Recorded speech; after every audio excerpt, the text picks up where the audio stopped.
2024 లేదా 25లో డిగ్రీ లేదా బీటెక్ చదివారా? సాఫ్ట్వేర్ జాబ్ కోసం ఎదురు చూస్తున్నారా? అయితే కోడ్ జ్ఞాన్ 100 డేస్ కోర్సులో చేరండి, జాబ్ సాధించండి. నమస్కారం ప్రియా చౌదరి గారు. ఇళ్లల్లో మనం కొన్ని చూస్తూ ఉంటాం. అంటే భార్యకి భర్తకి మధ్య వచ్చేటువంటిది ఎవర్ గ్రీన్ టాపిక్ ఏదైనా ఉంది అని అంటే మనస్పర్ధలు, అపార్థాలు, దానితో పాటు ఈగోలు ఇవన్నీ ఉంటాయి. కొన్ని సర్వసాధారణం, కామన్ అనుకున్నాం. బట్ కొన్ని విషయాలు అంటే కొంచెం ఎక్స్ట్రీమ్ మాట్లాడుకుంటే మనం భర్త పొద్దున్నుంచి సాయంత్రం వరకు ఆఫీస్లో పనిచేసి వస్తే భార్య అదంతా అప్డేట్ తీసుకొచ్చి నాకు చెప్పాలి కదా అని అడిగేటువంటి వాళ్ళు ఉన్నారు. ఇక్కడ ఏం జరుగుతుందో తనకు తెలియదు. ఈ వాతావరణం అక్కడెందుకు తీసుకెళ్ళి చెప్పాలనే మోడ్లో భర్త ఉంటారు. కొంతమంది భార్యలు బయట వర్క్ చేసి వస్తారు ఇంటికి వచ్చిన తర్వాత భర్తలు ఎక్స్పెక్ట్ చేస్తారు, అది వండలేదా, చేయలేదా, ఆ టైంకి వచ్చావు కదా అని చెప్పేస్తారు. థింగ్ ఏంటంటే వీళ్ళిద్దరూ కష్టపడి పనిచేసి వస్తారు, కానీ ఇద్దరి మధ్య సఖ్యత ఉండదు. ఆ సఖ్యత కూడా ఏ విధంగా ఉంటుంది అని అంటే ఈగోతోటి డబుల్ గేమ్ ఆడడానికి రెడీ అయిపోతారు. ఎవడి పర్సనల్స్ వాడు తవ్వుకుంటూ వెళ్ళిపోతారు తప్ప ఉన్న దాంట్లో ఒక్క చోట ఆగి ఇలా చేసుకుంటే బాగుంటుంది అనేటువంటి ఆలోచన అయితే ఉండదు. మనం చాలాసార్లు దీని మీద మాట్లాడుకున్నాము. బట్ వాళ్ళను దానికి ఏంటంటే ఇండివిజువాలిటీ పెరిగిపోతుంది. భార్య నా ఇష్టం అంటే నా ఇష్టం, భర్త నా ఇష్టం అంటే నా ఇష్టం అనే మూడ్లో ఉన్నారు. ఇంకేంటంటే వీళ్ళ పొద్దునంతా బాగా కష్టపడి పనిచేసి వస్తారు, రాత్రికి వీళ్ళకి నిద్ర ఉండదు. నిజం, ఇది రెగ్యులర్గా జరిగేది. కింద కామెంట్ బాక్స్లో దీని మీద పోస్ట్ చేసేటువంటి వాళ్ళు చాలామంది ఉన్నారు. ఎందుకంటే ప్రతి ఇళ్లల్లో తెలియకుండా రెగ్యులర్గా జరిగేటువంటి సెన్స్ ఇది. ఎలా దీన్ని ఏ కోణంలో చూడాలి, ఇంకా వాటికి అంత ఉండవా? ఫస్ట్ మీరు అడిగిన దానికి ఫస్ట్ సమాధానం చెప్తా. ఏంటి అంటే ఇప్పుడు భర్త బాగా కష్టపడి వెళ్తాడండి, ఆ ఇంటికి వెళ్ళంగానే ఏం జరిగిందో మొత్తం అప్డేట్ ఇవ్వమని కూర్చునే భార్యలు ఉంటారు. ఎందుకు కూర్చుంటారు మీకు ఏమన్నా తెలుసా? ఎందుకు కూర్చుంటారంటే వాళ్ళకి పనేం లేదుగా.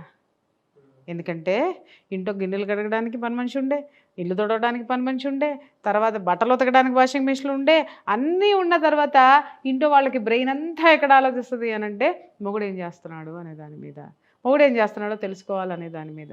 మరి ఒకప్పుడు ఎందుకు ఇవన్నీ లేవు అని అంటే పొద్దున్నే లెగిస్తే ఇల్లాలు పొద్దున్నే 4 లేసి ఇల్లు ఉండేది, ఇంటి ముందట వాకిలు ఉండేది, వాకిలి కల్లాపి చల్లి తర్వాత ముగ్గులు పెట్టి తర్వాత పొయ్యి వెలిగించి కాస్త వేడి నీళ్ళు కాసిన దగ్గర నుంచి అన్నీ చేసి మళ్ళీ బట్టలు ఉతుక్కోవాలి, బట్టలు మడత పెట్టాలి, తర్వాత ఇస్త్రీలో ఉంటే చేసుకోవాలి చేయించేవాళ్ళుగా. చేయించడం అంటే మగవాళ్ళ బట్టలు పట్టు చీరలు మాత్రమే ఒకప్పుడు ఇస్త్రీకి వెళ్ళేవి బాస్.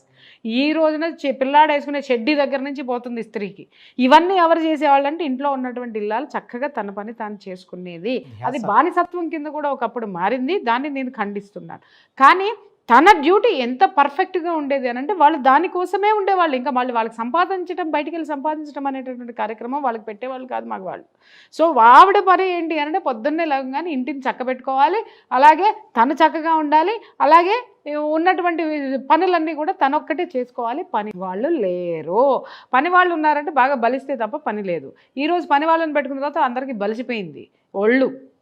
కాబట్టి దీన్ని ఈ కొవ్వుని ఎలా బయట పెట్టాలి అని అంటే మొగుడిని గెలకాలి. వచ్చిన తర్వాత వాడి నెత్తి మీద ఎక్కి కూర్చొని డాన్స్ చేయాలి. ఎందుకంటే మొగుడు అన్ని సౌకర్యాలు ఇస్తున్నాడు కదా అక్కడ. అంటే ఇక్కడ బాధ పెట్టమని కాదమ్మా. మళ్ళీ ఆడవాళ్ళందరూ కలిసి కామెంట్లు పెడతారేమో, ఒక జాతి ఉంది ఇక్కడ, నా ఆడవాళ్ళందరినీ తిడుతున్నానని చెప్పేసాను. ఆ జాతికి నేను చెప్పట్లేదు, పద్ధతి నేను చెప్తున్నాను. మగవాడు బయట కష్టపడి సంపాదించుకొస్తే ఆడది ఇంటిని చక్కబెట్టుకుంటూ పిల్లల్ని చక్కబెట్టుకుంటూ తన బాధ్యత, ఇది తన బాధ్యత, అది మగవాడు బాధ్యత. సంపాదన అనేది మగవాడి బాధ్యత అయితే ఆ విత్తాన్ని తను చాలా జాగ్రత్తగా ఖర్చు పెట్టడం కానివ్వండి, పొదుపు చేయడం కానివ్వండి, ఇంకేదైనా కానివ్వండి, ఇల్లు చక్కబెట్టుకున్న నాళ్ళు సంసారాలన్నీ చక్కగా ఉన్నాయి, కోట్లన్నీ ఖాళీగా ఉన్నాయి. నాగరాజు గారు ఎప్పుడైతే ఒక సంపాదన మొగుడు బాగా సంపాదించడం మొదలుపెట్టి పని వాళ్ళని పెట్టడం మొదలుపెట్టాడో అప్పుడు ఏమవుతుంది, బుర్రంతా ఖాళీ అయిపోయింది, ఇల్లంతా ఖాళీగా కూసుని తిని తిన్నదంతా ఒడ్డుకి పట్టిందంతా ఏడ కరిగించాలా. మొగుడు వచ్చిన తర్వాత సయ్యమని లెగుస్తుంది అనమాట లోపల ఉన్నటువంటి అహం. ఏం చేసావు, ఎక్కడికి వెళ్ళావు, ఈ మెసేజ్ ఎందుకు వచ్చింది, అక్కడేం చేసావు, అదేం చేసావు, దాని పక్కన ఎందుకు కూర్చున్నావు, నేను ఫోన్ చేస్తే ఎందుకు లిఫ్ట్ చేయలేదు, ఎవరితో మాట్లాడుతున్నావు, దాంతో అయితే బాగా మాట్లాడతావా, ఇది ఉందా, ఇవాళ నువ్వు ఇది చేసావా, నాకెందుకు చెప్పలేదు, ఇది ఏమన్నా కలెక్టరా చెప్పడానికి, అప్డేట్ ఇవ్వడానికి, పొద్దున్న నుంచి సాయంత్రం వరకు చేసిన దానికి వాడికి బాస్ అది ఇంట్లో వరకే, ఆఫీస్ పనుల వరకు కాదు కదా. చెప్పడానికి. ఇలా మొదలుపెట్టిన తర్వాత ఇక వాడికి కొంపకు వచ్చిన తర్వాత పెళ్ళాన్ని ముద్దు పెట్టుకోవాలనో లేకపోతే పెళ్ళాన్ని ముద్దుగా మాటలు చెప్పాలనో అది ముద్దు మాటలన్నీ మాట్లాడుతూ ఉంటుంది. వచ్చిన తర్వాత వీడికి ఎక్కడో కాలుతుంది, ఇక మొదలవుతుంది. ఏందే నీకు చెప్పేదని వీడంటాడు, నాకెందుకు చెప్పవు, అసలు నువ్వేంటి, నీ కథ ఏందని ఇది లేవటం. ఇద్దరు రెండు కలిపి ఏం జరుగుతుంది నాగరాజు గారు అక్కడ? యుద్ధం కాదు, చెప్పాను కదా ఇందాక ఒక ఎపిసోడ్లో చెప్పుకుందాం, కుక్కల చింపిన విస్తరలాగా జీవితం ఏమో విస్తరైపోతుంది. చించుకొని కొట్లాడుకొని మనశ్శాంతి లేదు. జీవితం అంతా కూడా మనశ్శాంతి లేకుండా ఆ విధంగా చేసుకుంటున్నారు. విలువ తెలియదు. దాంపత్య జీవితం యొక్క విలువ ఇక్కడ ఎవ్వడికీ తెలియడం లేదు. రెండోది ఏంటంటే ఫస్ట్ ఆ దిక్కుమాలిన సెల్ ఫోన్లును వైఫైలు జియోలు మీ పెళ్ళాల ఫోన్లు వేయడం మానేయండిరా నాయన, అప్పుడు మీ శాంతిగా ఉంటారు ఫస్ట్. ఓకే, అవి ఉండి కూడా ఎక్కలేని దరిద్రమైన నాలెడ్జ్ అంతా దాంట్లో నేర్చేసుకుని ఏ నాలెడ్జ్ నేర్చుకొస్తున్నారో అర్థం కాదు. ఈ ఒక్కొక్క అమ్మని చూస్తే చిరాకు పుడుతుంది. ఎవరో ఏదో చెప్పారని చెప్పేసి ఏదో నవ్వులు, వ్రతాలు, పూజలు, పురస్కారాలు, గుడ్డు గూసు, అసలు ఇది కాదు అది కాదు. ఈరోజు ప్రతి ఒక్కళ్ళు పంచాంగం అయిపోయారు. ఏంది అనంటే యూట్యూబ్లో ఎవరో చెప్పారంట. హుసేన్ నీ దుంప దగ్గర నువ్వు శుభ్రంగా ఏడువో, ఏంది చెప్పారు, ఏదో జరిగితే ఏదో పూజ చేస్తే ఏదో వస్తారు అని అంటే వస్తారు, కానీ అన్నీ చేస్తే ఎవడు రాడు. ఏదో ఒక్కటి చెయ్యి, ఒకదాన్ని నమ్మి ఒకదాన్ని ఫాలో అవ్వు. ఇది పొద్దున ఒకటి చూస్తుంది, మొదలు పెట్టంగానే ఇంకొక వీడియో చూస్తుంది, అది మొదలు పెట్టంగానే ఇంకొక వీడియో వస్తుంది. ఇది చేయాలా ఇది చేయాలా మళ్ళీ డౌట్, ఈ డౌట్ తీర్చుకోవడానికి ఇంకొక వీడియో చూస్తుంది. వాడు ఇంకేదో చెప్పంగానే దాంట్లో ఇంకేదో వస్తుంది. ఇదేమో 10 రూపాయలు అయిపోయేది కాస్త 100 రూపాయలు అది పెరుగుతుంది. ఆ 100 రూపాయలు చేయడానికి మొదలు పెడుతుంది. క్లమ్జీ ఈ చిరాకంతా తీసుకెళ్ళి మొగుడి మీద చూపించే సాయంత్రం అయ్యేసరికి. వాడేం చేస్తాడు పాప, వాడు మనశ్శాంతిగా యూట్యూబ్ ఓపెన్ చేద్దామని అంటే యూట్యూబ్ ఓపెన్ అవుతుంది కదా, ఇంట్లో ఉన్నటువంటి పెళ్ళాం నోరు ఓపెన్ చేసి కూర్చునేసరికి వాడికి ఎక్కడో కాలుతుంది. వాడు మనశ్శాంతి కోసం ఏ ప్రియా చౌదరి వీడియోలో చూస్తాడు అనమాట. చూడంగానే ఆడాళ్ళని భయంకరంగా తిడతా కనపడుతుంది, సూపర్గా నచ్చుతుంది. ఆ వీడియో పెళ్ళానికి పంపిస్తాడు. దీనికి గాలుతుంది చూడండి జీవితం అని చెప్పేసి అని వాడి పెళ్ళాన్ని నైటీలు వేసుకొని చెప్పి ఆడికి అలసట వచ్చేసి నా పెళ్ళాన్ని చీరలో చూడాలనుకుంటున్నాను, ముద్దుగా చూడాలనుకుంటున్నాను, అందంగా అలంకరించుకుంటే చూడాలనుకుంటున్నాను, కొందన బొమ్మలాగా చీర కడితే బాగుండు అనుకుంటున్నాను అని ఆడ తెగ ఊహించుకుంటే డ్రమ్ములాగా ఇదేమో దిక్కుమాలిన దానిలాగా నైటీ వేసుకుని చస్తుంది లోపల. ఆడికి ఒక సాయంత్రం ఇంటికి వచ్చేసరికి ఏ కోరికలు చస్తాయి వాడికి అట్లా చూస్తే. అర్థాన్ని చూస్తే కాస్త మొగుడు కోసం, మొగుడు కోసం కాదు, మొగుడు కోసం పెళ్ళం కోసం మొగుడు ఖచ్చితంగా ఉండాలి. ఇక్కడ మొగుడు గురించి కూడా మాట్లాడతానమ్మా, మీరేం టెన్షన్ పడబాకండి. వచ్చిన తర్వాత ఈ ఆడి ప్రియా చౌదరి నైటీల గురించి మాట్లాడంగానే వీడియో ట్రాన్స్ఫర్ చేస్తాడు అనమాట. ట్రాన్స్ఫర్ చేయంగానే అవుతుంది అది ఇంట్లో నైటీలు వేసుకోదా, అది నీకు మాట్లాడుతుందా, అదో పెద్ద ఇదే అని చెప్పి. అసలు నేనేమన్నా మధ్యలో ఏమన్నా చేశానా? శాండ్విచ్ల మధ్యలో ఉంటాయి నాగరాజు, తెలియదు. అదే సెకండ్ హాఫ్ పంపరు, ఫస్ట్ హాఫ్ ఒక్కడే తీసుకొని అంతవరకు మాత్రం ఎడిట్ చేసుకొని వాళ్ళకి ఏం పాయింట్స్ కావాలో అది పంపుతారు. ఆ తర్వాత మగాడు ఏం చేయాలనేది ఈడు పంపడం, ఆడదేం చేయాలనే దానికి అది పంపం. ఇక్కడ ఏమవుతుందంటే ఈడికి నేను శత్రువు, ఈవిడికి నేను శత్రువు. ఇవాళ ప్రపంచంలో హాట్ టాపిక్ ఏదన్నా ఉండదంటే ప్రియా చౌదరి వీడియోలు ఎందుకున్నాయి అని అంటే షేరింగ్ చేసుకోవడంలో విపరీతంగా వైరల్ అయిపోయినా నేను. ఇవాళ ప్రియా చౌదరి ఎట్ట తెలుసు అని అంటే మొగుడు మీద కసి ఉంటే ప్రియా చౌదరి వీడియో, పెళ్ళాం మీద కసి ఉంటే ప్రియా చౌదరి వీడియో పంపి, అంటే వీడు తిట్టాలనుకుంటే ప్రియా చౌదరి చేత తిట్టిస్తాడు, ఆమె తిట్టాలనుకుంటే ప్రియా చౌదరి చేత తిట్టేస్తుంది. ఈ విధంగా వాడేసుకుని మీ దుంపదగా అసలు మీరిద్దరు కలిసి కూర్చుని ప్రియా చౌదరి ఏం మాట్లాడిందో విని ప్రియా చౌదరి వీడియోలు పంపకండి, ఇంకా ఆ తెర చిరిగిపోతుంది. వీడియోలో ఏం మాట్లాడిందో కనుక్కొని అది మనసుకి తీసుకుని ఒక్కసారి సింహావలోకనం చేసుకుంటే అప్పుడు ఓకే నేను ఇదా, మా ఆవిడ ఇలా ఉందా, అప్పుడు పోయి ఆవిడతో చర్చించండి. ఊసే మీరు నైటీలు వేసుకుంటే మాకు పట్టట్లేదు, ఇదిగో అమ్మ చక్కగా అందంగా ఉండండి, మాకు బాగుంటుంది, మా లోపల మీ పట్ల ప్రేమ పొంగి పొర్లుతుందని చెప్పి సావండి. చస్తే వాళ్ళు అర్థం చేసుకుంటారు. కానీ ఇంకొకటి విషయం ఏంటంటే నాగరాజు గారు, ఇక్కడ ఇది భార్యల గురించి భర్తలకి ఇంక ఈ పెద్ద మనుషులు వస్తారు ఈడేంది ఇది కష్టపడి పాపము పొద్దున్నే లేవాల. ఈ పెద్ద మనిషి సంపాదించేది ఒక 10 రూపాయలు ఎక్కువ తక్కువ అయినా కానీ ఆరేసుకొని పడుకుంటాడు, మంచానికి ఏసీ వేసుకునో లేకపోతే ఉంటే ఫ్యాన్ వేసుకునో లేకపోతే మంచం అంతా పడుకొని ఉంటాడు. పొద్దున్నే ఈ అప్ప 6:30కి పిల్లల్ని పంపించాలంటే ఎన్నింటికి లేవాలి నాగరాజు గారు? 5:30కి 5ంటికి లేవు. పరుగులు రోబో కంటే మిషన్ కంటే ఫాస్ట్గా పరిగెత్తుకుంటూ ఒక ఆడది చేసేటటువంటి ఆ యొక్క వర్క్ ఏ రోబో చేయదండి.